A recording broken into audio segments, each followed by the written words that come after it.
E aí, pessoal, tudo bem com vocês? Mais um sábado maravilhoso e aqui estamos, né, com mais um episódio. Sejam todos muito bem-vindos. Meu nome é Lucas Ribeiro e hoje a gente vai trocar uma ideia bem legal sobre o filme A Noite das Bruxas ou A Haunting in Venice, que simplesmente é o terceiro dessa franquia que começou em 2017, onde em cada filme temos o detetive Hercule Poirot investigando algum misterioso assassinato, sempre em alguma parte lindíssima do mundo, dessa vez Veneza. E já te adianto que essa escolha não decepciona. Já conferi essa semana e tô louco para trocar uma ideia com vocês. Adianto também que não teremos spoilers desse filme, não vou falar quem morre, quem tá por trás, as reviravoltas, nada. Mas talvez tenhamos spoilers dos filmes anteriores. Lembrando que você não precisa ter visto os outros, tá? O personagem principal é o mesmo, mas são histórias diferentes que não se conectam de forma alguma. Então, quanto a isso, nem se preocupem. E claro, se você gosta desse tipo de conteúdo, por favor, apoie o podcast enviando para os seus amigos que também gostam de filmes de mistério. Ou então nos seguindo nas redes sociais. No Instagram estamos como @sessãoas6, no TikTok como @podsessãoas6. E no YouTube, podcast Sessão às 6 mesmo. Assim fica mais fácil trocar uma ideia com vocês sobre filmes, séries, o que concordam, discordam. Então acompanhem lá que serão todos muito bem-vindos. E se puderem, por favor, fiquem até o final, porque tem um anúncio bem importante para fazer, beleza? Bora começar então, espero muito que gostem. O detetive belga Hercule Poirot investiga um assassinato enquanto participa de uma sessão espírita de Halloween em uma mansão assombrada em Veneza, Itália. É dirigido mais uma vez por Kenneth Branagh, que dirigiu Belfast, indicado ao Oscar e que até comentamos aqui no podcast, já trocamos uma ideia sobre. Mas também dirigiu os 2 primeiros filmes dessa franquia, né? Tô falando de Assassinato no Expresso do Oriente, em 2017, e Morte no Nilo, lançado ano passado, em 2022. Lembrando que todos são adaptações diretas de obras da maravilhosa Agatha Christie. Esses 2 primeiros já estão na plataforma Star Plus e esse terceiro no momento está em cartaz nos cinemas, muito provavelmente tendo aí o mesmo destino que os filmes anteriores e indo parar no Star Plus futuramente. Amigos, eu adoro os contos de Agatha Christie. O último livro que eu li, na verdade, nem terminei ainda, foi um compilado de seus contos, e o título do livro é 3 Ratos Cegos e Outros Contos. E foi o meu primeiro contato mesmo com a sua literatura e eu adorei, super intrigante, umas reviravoltas e revelações bem divertidas que você geralmente nem espera, né? Mas agora, os filmes já tinha visto, consegui conferir todos no cinema e não sei vocês, mas eu consegui perceber um padrão. Tanto Assassinato no Expresso do Oriente quanto Morte no Nilo são histórias bem intrigantes, com um elenco bem prestigiado, mas que até você chegar na reviravolta, tem aquela barriga, sabe? Aquele meio do filme que parece que não avança por nada nesse mundo. Mas nos 2 casos, você sempre é recompensado se ficar até o final. As reviravoltas sempre são surpresas que, por mais que eu pensasse e tentasse adivinhar o que iria acontecer, a revelação em si sempre seria mais interessante e intrigante do que eu teria imaginado. Nos 2, eu acho que dava tranquilamente para tirar uns 15 a 20 minutos, ou então pegar esses pontos mais parados e tentar apresentar de uma forma mais dinâmica, né? Mas para mim a barriga sempre esteve ali, mas no final das contas era divertido, eu me divertia, e foram com essas exatas expectativas que eu fui ao cinema conferir A Noite das Bruxas, e olha, realmente segue o mesmo padrão da franquia, mas também tem o seu diferencial. Então, começando aqui pelos pontos positivos, eu diria que de todas já feitas, essa é a narrativa que mais soube combinar a quantidade de informações que a história tem a oferecer, né, nem mais nem menos, com o tempo do filme. Tudo aqui me interessou, o começo, o meio, o fim, até os monólogos de cada personagem se apresentando mais pro meio, né? Que é o que normalmente dá uma arrastada por muitas vezes não ser bem dosado. Mas aqui foi na medida certa, porque assim, tem uns filmes que o roteiro realmente perde a mão e soltam as informações nada a ver, com uma precisão de detalhes assim muito desnecessária. Ah, mas quando eu comi uma maçã em 1969, minha filha, não precisa disso, né? E aqui não, você sente, pelo menos eu senti, que é só o essencial para conhecer o básico de cada um. Inclusive, não coincidentemente, esse é o filme mais curto dos três. Tem 1h40 e você sente. Os outros todos são 2 horas, assim, às vezes até mais, e acaba pesando. Então, quanto a isso, já foi um ponto a favor, que nos outros senti um pouco de falta, realmente. Agora, uma coisa que eu amo nesses filmes de detetive do Hercule Poirot é a atmosfera. Você nunca vai ver um filme dele num cenário qualquer, com umas pessoas usando umas roupas nada a ver, tudo jogado, não. Essa franquia preza muito pela atmosfera. A vibe de cada filme, né? O primeiro sendo num trem durante o inverno, com uns europeus usando umas roupas de época lindas, né? Uns penteados, a paleta indo para os tons frios também, né? Azul, preto, cinza, um bege mais escuro. Já no segundo, estamos num cruzeiro passeando pelo Rio Nilo. É mais o branco, o laranja, vermelho, né? Cores mais tropicais, vivas. Nas roupas também. E nesse terceiro, estamos em Veneza, mais ou menos ali no final dos anos 40, logo no Halloween. Então, tem bastante do gótico, né? A arquitetura, a iluminação, as estruturas dos bairros, as ruas, aqueles caras mascarados conduzindo os barcos para os viajantes, né? Todo filme tem uma estética que parece que você está fazendo um passeio turístico muito interessante. E para pessoas como eu, que nunca foram para nenhum desses lugares, eu ficava de olho em tudo. E que divertido que foi. Por esse filme se passar na maior parte do tempo dentro de uma mansão durante a noite, é o menos colorido dos três, com certeza, mas não é por isso que se torna menos atraente. Outra coisa que eu amo nesses filmes é que, apesar do modelo, da estrutura das histórias serem bem parecidas, né? Ou seja, o que deve acontecer no começo, no meio e no final, as revelações sempre vão para uma direção nada a ver dos filmes que vieram antes. Vou dar uns spoilers aqui dos 2 primeiros, tá bom? Coisa leve. Se quiserem pular, só adiantar aí uns 2 minutos que vai ficar tudo bem. Mas, por exemplo, bora lá. Logo no primeiro, enquanto eu fiquei que nem uma barata tonta tentando adivinhar quem era o assassino naquele trem, nunca passou pela minha cabeça que pudessem ser todos juntos, né? Um conjunto dos suspeitos. Aquilo eu achei genial. No final, você transformar o que era um homicídio mal resolvido e depois mostrar que, na visão desses suspeitos, na verdade foi uma ação de justiça, quase como um movimento social, por todas as coisas ruins que o morto tinha feito, foi muito esperto, né? Não lembro de todos os detalhes, tá? Não vejo desde 2017, faz um tempo, mas se não me engano foi nessa vibe aí. E amei também que o super detetive no final terminou sem escolher um lado, em saber seus limites e reconhecer que ali era uma coisa bem maior do que ele. O segundo nada mais foi do que uma tentativa de golpe em nome do amor, né?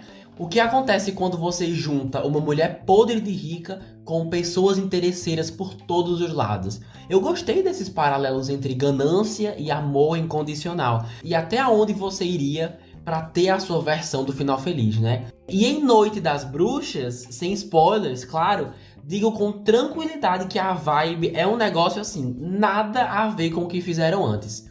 E sobre isso, queria destacar o lado sobrenatural. Você dá a esse detetive cético uma cena do crime que aconteceu no dia do Halloween em Veneza e usar isso como justificativa para deixar o filme inteiro mais macabro e assustador, misturando lógica com o sobrenatural, eu achei tudo de bom, assim. Adoro como cada história se diferencia da outra, cada uma com uma identidade visual bem marcante, e isso ajuda na ideia de que é uma franquia global, né? E essas coisas deixam a gente imaginando que realmente esse detetive pode estar em qualquer lugar, né? Que é muito bacana.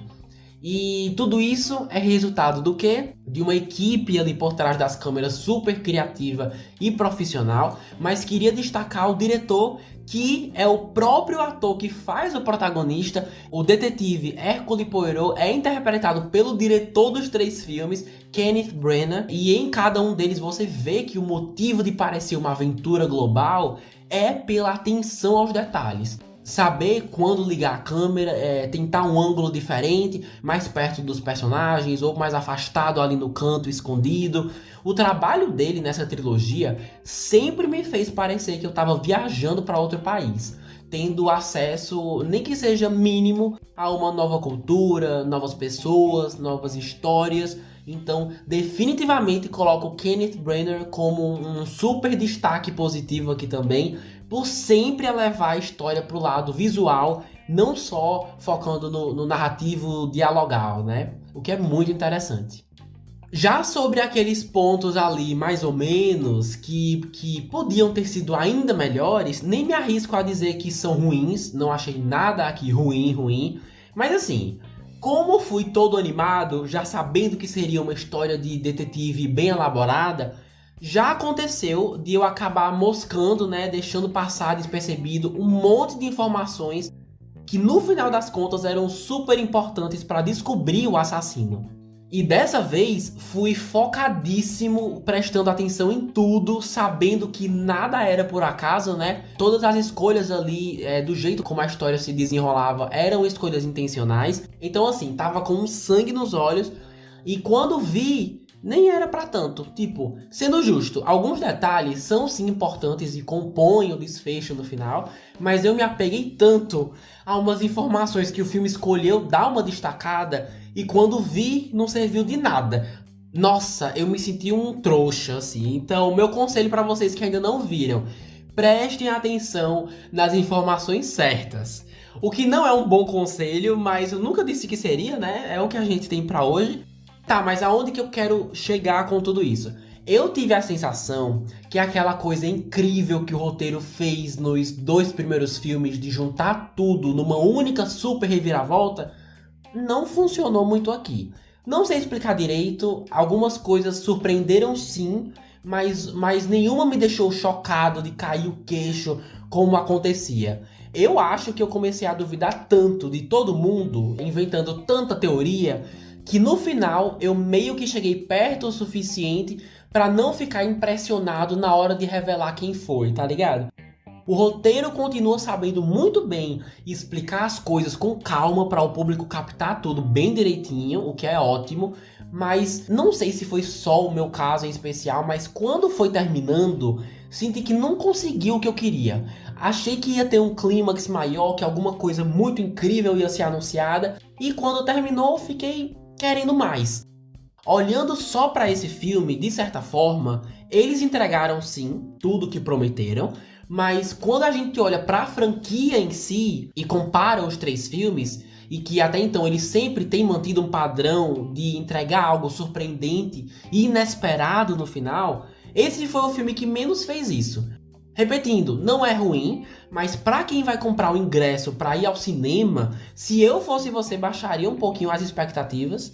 Ah, e por falar nisso, por algum motivo que eu não sei explicar exatamente, eu tenho a sensação de que se essa história, ao invés de um filme nos cinemas, fosse uma série ou uma minissérie, talvez seria um formato mais apropriado. Talvez porque cada parte da história é quase como se fosse um capítulo, né? E aos poucos as coisas vão sendo reveladas, umas intrigas, o passado das pessoas, umas pistas, a tensão vai aumentando. Não sei, mano, se fosse quebrado em episódios, acho que ia dar mais o que falar. Porque realmente eu não vejo ninguém comentando sobre esse novo filme, é impressionante. A franquia toda, na verdade, nunca foi das mais populares, né? Vamos ser sinceros. Mas esse Noite das Bruxas, em especial, foi o menos divulgado. Mal vi divulgação de trailer, e sem contar que eu não acho que as pessoas, no geral, perceberam que esse é o mesmo detetive dos outros filmes e que, mesmo sendo mais macabro, continua sendo uma adaptação da maravilhosa Agatha Christie, que tem uma legião de fãs aí, que eu não tenho certeza se apareceram para assistir esse filme. Podiam ter investido um pouquinho mais na publicidade, não vou mentir, mas já já a gente fala dos números, tá bom? Porque agora eu queria falar dos personagens. Kenneth Branagh tá ótimo, fazendo o que ele sempre faz, maravilhoso na frente e atrás das câmeras. Já falei dele, né? Como personagem, seu sotaque e bigode sempre roubando a cena quando podem. Mas queria mesmo era destacar 2 atores que com certeza me causaram uma impressão na primeira cena que apareceram. A primeira é a icônica vencedora do Oscar, Michelle Yeoh, que faz Joyce, né, uma médium que consegue se comunicar com os mortos.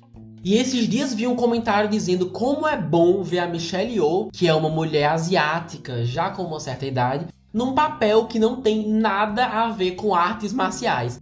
E cara, quando eu parei pra pensar, super verdade isso. Não que tenha algo de errado com isso, mas é comum em Hollywood trazer atores de diferentes raças e etnias para reforçar estereótipos de uma forma gratuita e nada mais, sabe? Mas aqui ela faz um trabalho sensacional. Não chega a ter o destaque do protagonista, que é o detetive, mas toda hora que aparece na tela, a mulher dá um show. A maquiagem, o figurino, os efeitos práticos também elevaram muito a sua atuação. E sem querer entrar muito em detalhes, mas o jeito como a atriz vende a ideia de uma médium nos anos 50, o jeito como fala sobre os mortos, da sua sensibilidade, foram de umas formas assim tão descritivas e convincentes que eu terminei acreditando 100% que Michelle Yeoh era a maior médium de Veneza dos anos 50, sem restar dúvidas. Então, crédito a ela e ao roteiro também por trazer aí umas falas super cativantes que só deixaram a história mais macabra. E temos aí o ator Jude Hill, que faz o Leopoldo, o filho do médico, né, interpretado pelo Jamie Dornan. Não sei se já viram, mas os dois já estiveram no filme Belfast, também fazendo pai e filho, e agora retornam mais uma vez, mas em circunstâncias bem diferentes. E assim, se me lembro bem, quando gravei sobre Belfast, também comentei sobre ele, provavelmente, né, porque naquele filme ele era o protagonista, mas aqui, mano, tá ainda mais talentoso. Eu fiquei chocado com a atuação desse menino, espero de verdade que consiga mais oportunidades em Hollywood, que é uma indústria que não facilita nada pra ninguém, né, para dizer o mínimo. Porque digo sem problema algum que é um dos melhores atores infantis, assim, atores criança, que eu já vi desde o começo de Millie Bobby Brown em Stranger Things. Ele é bom nesse nível, assim. Aqui interpreta um menino que precisou amadurecer bem rápido para poder cuidar do pai, que está passando por umas dificuldades. Ou seja, basicamente faz um adulto num corpo de uma criança. E as longas e complexas falas que ele tem que entregar, junto com a postura corporal dele, tudo isso ele entrega de forma impecável, assim. Algumas formas que o diretor decidia gravar esse menino andando pela mansão realmente me assustaram, de forma que ele ainda estava do começo ao fim na minha lista de suspeitos, mesmo sendo uma criança, sabe? Foi convincente nesse nível. Então, crédito aí pro ator Jude Hill por uma performance bem impressionante. Espero que tenha um futuro maravilhoso aí pela frente e que a gente ainda veja muito dele. Tá, agora sobre os números, bora lá. Olhando aqui os sites Wikipedia e Box Office Mojo, a gente vê que custou uns 60 milhões de dólares para ser feito e até o momento arrecadou no mundo todo mais de 45 milhões de dólares. O lado ruim é que realmente é uma bilheteria fraca, bem fraca mesmo. Tá aí mais ou menos seguindo o mesmo padrão dos filmes anteriores. Não chega a ser um desastre que vai dar um super prejuízo para Disney, mas também não são números que dão a entender que podemos ter um quarto filme, sabe? Não tem muita coisa até agora que mostre de alguma forma que essa franquia vai continuar, o que é uma pena, porque eu adoro essa franquia. Agora, o lado bom é que custou bem barato para os padrões de Hollywood. Em volta aí, como eu falei, dos 60 milhões, e isso numa indústria que toda hora lança filme de 200, 250 milhões, tá ótimo. A previsão agora é que consiga arrecadar o suficiente nos cinemas, não para ser um baita sucesso, mas para pelo menos conseguir se pagar E quem sabe, quando estiver disponível aí para venda ou aluguel digital, perto aí do Halloween, né, final de outubro, consiga arrecadar aí uma grana boa de volta aí pro estúdio. Beleza, no geral, pessoal, A Noite das Bruxas ou A Haunting in Venice foi divertida, gostei de ter conferido. Quem curte esse gênero mistério, suspense, aqui no caso com um jumpscare ou outro, vai curtir sim, com certeza. Não é um filme longo, não achei, e pros padrões da franquia, isso é um ponto super positivo. Atuações maravilhosas, é um mistério que te prende, mas quanto à grande reviravolta, eu pessoalmente esperava só um pouquinho mais. Talvez por ter teorizado demais durante o filme e criado muitas expectativas, mas quando foi chegando ali nas conclusões finais, realmente senti que podiam ter se beneficiado mais dos detalhes da história que acabaram sendo deixados de lado até pela própria produção, que podia ter bolado uma revelação ainda mais interessante e louca do que a que eles bolaram. Ou seja, se curtem essa franquia, esse tipo de filme, recomendo bastante. Se curtir os outros dois, deve gostar desse também. Mas quanto aos fãs de terror mesmo, não sei não, hein? Num período aí que tá saindo ou vai sair vários filmes de terror de uma vez, Exorcista 2, A Freira 2, talvez queiram guardar a grana de vocês para produções que entram de cabeça mesmo no horror mais intimidador, no grotesco e perturbador, se for a vibe de vocês. Porque se forem ver A Noite das Bruxas procurando isso, podem se decepcionar. Aqui tem uns sustos aqui e ali, como falei, mas bem leves, inclusive do jeito que eu gosto, não é? Mas agora eu queria saber de vocês, já viram? Ou vou esperar sair no Star Plus? Ou nem isso, vão ignorar e esperar o próximo lançamento como se nada tivesse acontecido? Por favor, mandem suas impressões, seus comentários lá no Instagram, onde estamos como @sessãoas6, ou na barra de comentários do YouTube, só pesquisar podcast Sessão às 6. E por favor, nos avaliem, deixem o seu like. Quem estiver escutando pelo Spotify, deixa a sua nota no perfil do podcast, quantas estrelas acha que o projeto merece. Que tudo isso ajuda muito o podcast no engajamento e até fazer chegar em mais ouvintes. Compartilhando também, tudo isso vocês já sabem, beleza? E agora eu aviso, por questões pessoais, meus amigos, infelizmente, tô tendo bastante dificuldade em manter essa rotina que sempre tive de um podcast por semana. Tô tentando conciliar aí o podcast com outros afazeres e não tá indo tão bem quanto poderia. Então, para facilitar a minha vida, decidi que a partir de agora os episódios vão ser quinzenais, ou seja, de podcasts semanais, agora vocês vão ter novos episódios sempre a cada 15 dias. Ou seja, sábado sim e sábado não. Não tenho plano nenhum de terminar o Sessão às 6 agora, então fiquem tranquilos, vocês continuam sim sendo uma prioridade. Quero até aproveitar esse espaço entre os episódios para ver se consigo postar mais vídeos nas redes sociais, cobrir mais eventos nerds. Então, se Deus quiser, vai tudo se encaminhar. E não sei por quanto tempo essa mudança vai durar, tá? Não vou dizer que é permanente, que vai durar para sempre. Enquanto me ajudar, tá valendo. No dia que isso mudar, quem sabe a gente volta pro modelo semanal. Mas aí só o tempo vai dizer, beleza? Não se preocupem que vai dar tudo certo. E assim, meus amores, vamos encerrando mais uma edição maravilhosa. Vou ficando no aguardo de quem já viu o filme para saber o que acharam, né? Quero saber o feedback de vocês. Se escutaram até aqui, poxa, muito obrigado. Espero que tenham curtido. E daqui a 2 semanas a gente volta com mais gritaria e confusão para vocês, que eu sei que vocês gostam. Muito provavelmente cobrindo aí a nova temporada de Only Murders in the Building. É uma série maravilhosa, então já fiquem de olho. Vou ficando por aqui, tá bom? Um beijo enorme e até mais.